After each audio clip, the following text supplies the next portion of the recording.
welcome to El Mancave. I'm Raúl Sáenz, accompanied by Pablo, García, Escorihuela. We're talking NBA playoffs. The best time of the year, Pablo. Oh, yeah. Seeing the best basketball in the world. Absolutely. And we're seeing the best players, actually, in the world right now. Well, a changing of the guard, I would say, because you think about it. Totally. We're in a point of the playoffs where we're seeing big names that are absent. We're not seeing LeBron James. No. We're not seeing Stephen Curry. No. We're not seeing Giannis Antetokounmpo. No. We're seeing some... Not even Jimmy Butler. Not even Jimmy Butler. So it tells you that we're seeing some new stars that are shining and shining brightly. Absolutely. And I wanted to start asking you, Raúl, precisely for Anthony Edwards. Anthony Edwards, it's probably the top name right now at the NBA right now, right? This NBA playoffs have been Anthony Edwards' coming out party. Absolutely. And you know, he's always trying to deviate from the comparisons to MJ, but it's inevitable. He cannot avoid it. It's inevitable. And you know what? You saw MJ play. I saw MJ play. Yes. And everybody was always so desperate of finding the successor, the person that's going to replace MJ, the person that's most like MJ. And I remember there were so many players that came along after him. You know, Grant Hill, Vince Carter, Tracy McGrady, just to name a few. Yeah, exactly. Even LeBron. Well, even LeBron. But to me, the closest thing that ever came to MJ was Kobe Bryant. Yes. To me, those two were almost alike. But nowadays, Anthony Edwards has those characteristics. Let's remember, he's only 22 years old. And I'm going to throw some numbers right now because I just studied this a couple of days ago. By 3 games right now on the playoffs, Anthony Edwards has better numbers than MJ on his 3rd playoff and then Kobe on his 3rd playoff. Actually, the numbers are crazy. 32.3 points per game for Anthony Edwards.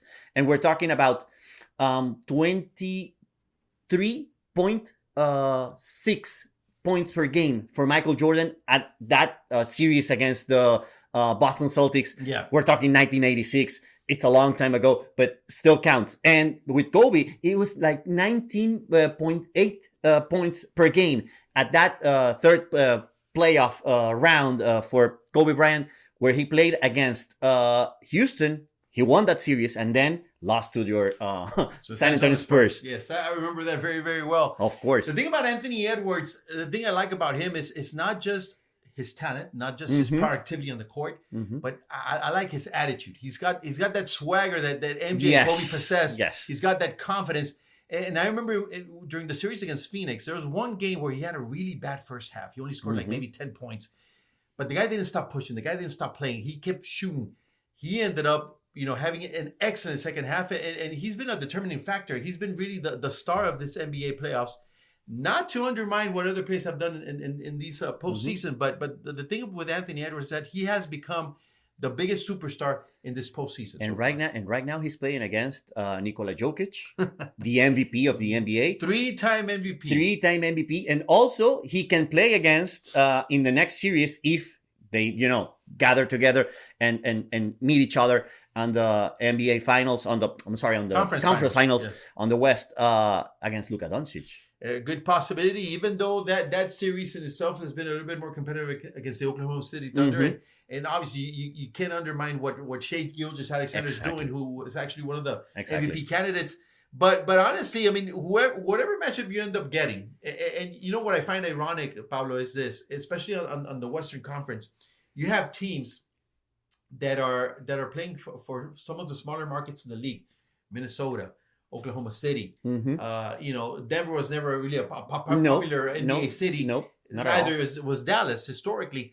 But they've got superstars, and that's where they shine. SGA for Oklahoma City, Anthony Edwards for Minnesota, Nikola Jokic for Denver, and Luka Doncic for Dallas. These are superstars that are carrying this league right now, and that promise to carry it for the next 5-10 years to come. Yeah, exactly. And how about Jalen Brunson? Because we have to talk about New York. We got to talk about the Eastern Conference. We have to talk about New York and the Eastern Conference. And how about Jalen Brunson? He's doing amazing with these Knicks. Look. That have, the whole Big Apple, on its toes, thinking that this might be the year. For a lot of these, I don't know, but desperate Knicks fans that are like praying for a championship, this may be it. But the thing about Jalen Brunson, and there's a lot of talk, and everybody's in awe with Anthony Edwards, but Jalen Brunson has been incredible. And if you add to that the fact that they have a Knicks team that's not at 100%. I mean, they don't have Julius Randle, exactly, who was their superstar. But this team, under the direction of Tom Thibodeau, have been excellent and have been doing it on both sides of the court. And they're showing a lot of heart. And you also got to take into consideration that Brunson is also hurt right now. So we don't know what's going to be his continuity and the rest of this postseason. But what he's produced, averaging 40-point games in this postseason has been extraordinary. This Knicks team, they've shown a lot of heart. If they can stay well physically, if they can stay healthy, they have a good chance. Why do I say that? Because the favorite in the East, which is probably also the favorite in the whole league, which is Boston. It's kind of cold, right? I question their heart. Exactly. I question their heart. Even though they have Jason Tatum, which is another of these superstars, and Jaylen Brown, but Drew Holiday. This team choked last year against Miami Heat, and then again, it's a team that you cannot rely once you are in these postseason games. You can't lose by a large margin to a team like Cleveland, which is not a bad team. No, I'm gonna say it's not a bad team, but you can't lose like that at home. You cannot lose like that at home. You're playing at home. You're supposed to be playing your best. You have superstars. You're the favorite to win in the East, and you know what? They pretty much just shut down in Game 2, and that makes me question if they really should be considered the true favorites, because there's teams, like I said, the aforementioned New York Knicks, they've shown a lot of heart. They've got problems. They've got issues. They faced adversity, but yet they're able to overcome. We saw it in that series against Philadelphia, how well they played, how well they were able to go up against a team that has Joel Embiid and Tyrese Maxey. But yeah, in the end, I think because of the players, because of their depth, and if they still healthy, I think Boston's still the big favorite. They should be the favorite. They should be. But you never know. You never know. And we talk about Anthony Edwards on the Western, but how about Donovan Mitchell? He's doing amazing with this Cavaliers team that might be, their best shot since LeBron it's gone out of Cleveland. It's been the best Cavaliers team since LeBron James left, and Donovan Mitchell, he's shown signs of brilliance since he was with Utah. He's shown leadership with this team. He obviously he's producing, but he's also injecting that with his teammates. Even Mobley just had one of the best games of his career, in this win against Boston. But they're a young team. They're a hungry team. They're a team that may take Boston to the limit. I want to say that I don't think they're going to win the series. I say that they'll take it to 6 games, perhaps. Maybe. But again, anything can happen. But they took already one at home at the Boston Gardens. Right. So who knows? You never know. You never know. Exactly. It's a team that can grow in confidence. You have a young team that's talented, grow in confidence. You never know. Now, I know we talk a lot about the Knicks and their chances, but you also cannot discount Indiana. Indiana is also a very talented team. They've been victims of some bad officiating, and I'm going to say it. I'm not a coach. I'm not going to get penalized. Okay. I'm not going to get fined. Yeah. You can talk about it. That's how the Mancave is all about. Yeah, right? exactly. No, and that's the thing, though. I mean, Rick Carlisle, I don't blame him for getting upset. Of course. Of course, he's seen it in New York, and obviously, the home team's always going to get the benefit of the doubt with their calls. That's goes without saying. But those calls, they made a difference in those first 2 games. Yeah. And that when you're getting into this depth of the season, and when you're in postseason, actually it can affect a team some way somehow, even in the mindset. But because how do you tackle these type of games, and how do you plan these type of games when something external it's affecting the result? It's something that I always for the coaches, the players, everybody else around the team, it's always gonna count somewhere somehow.